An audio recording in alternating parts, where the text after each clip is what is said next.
Hi hello అందరు బాగున్నారా? ఈరోజు వీడియోలో అయితే మనమంతా హెల్తీగా ఉండడానికి ఒక హెల్తీ బ్రేక్ఫాస్ట్తో మీ ముందుకు వచ్చానమాట. అదే పన్నీర్ బీట్రూట్ చపాతీ ఎలా ప్రిపేర్ చేయాలో చూద్దాం. దీనికోసం ముందుగా మిక్సీ జార్లో 100 గ్రామ్స్ పన్నీర్ వేసుకోండి. అండ్ అలాగే మీడియం సైజు ఒక బీట్రూట్ వేసుకోండి.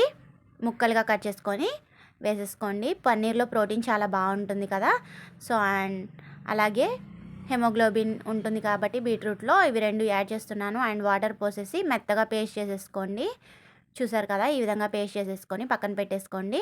ఆ తర్వాత 2 కప్స్ గోధుమ పిండి తీసుకొని దానికి తగ్గట్టు సాల్ట్ వేసేసుకొని ఒకసారి మిక్స్ చేసుకోండి. ఆ తర్వాత ముందుగా మిక్సీ పట్టుకున్న పన్నీర్ బీట్రూట్ పేస్ట్ వేసేసుకోండి.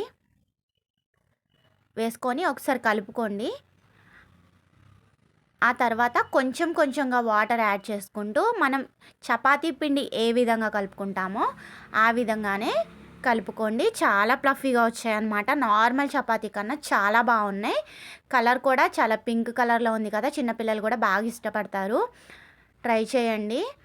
అండ్ కొంచెం ఆయిల్ వేసుకోండి. ఆయిల్ వేసుకొని పిండి మొత్తం కలిపిన తర్వాత ఈ విధంగా మ్యాష్ చేసుకోండి. దీనివల్ల ఇంకా ప్లఫీగా వస్తాయి అన్నమాట. చపాతీలు చాలా బాగా వస్తాయి.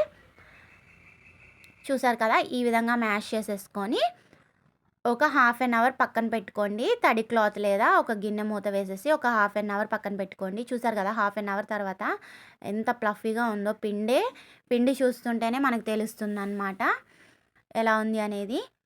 అండ్ అలాగే ఒక చిన్న ముద్దను తీసుకొని ఉండని ఈ విధంగా రెండు వైపులా పిండి అద్ది మనం నార్మల్ చపాతీ ఎలా అయితే చేసేసుకుంటామో ఆ విధంగా చేసుకోండి. చూసారు కదా, ఈ విధంగా చపాతీ అయితే చేసేసుకొని పెనం మీద వేసేసి 2 సైడ్స్ వేయించేసుకోండి.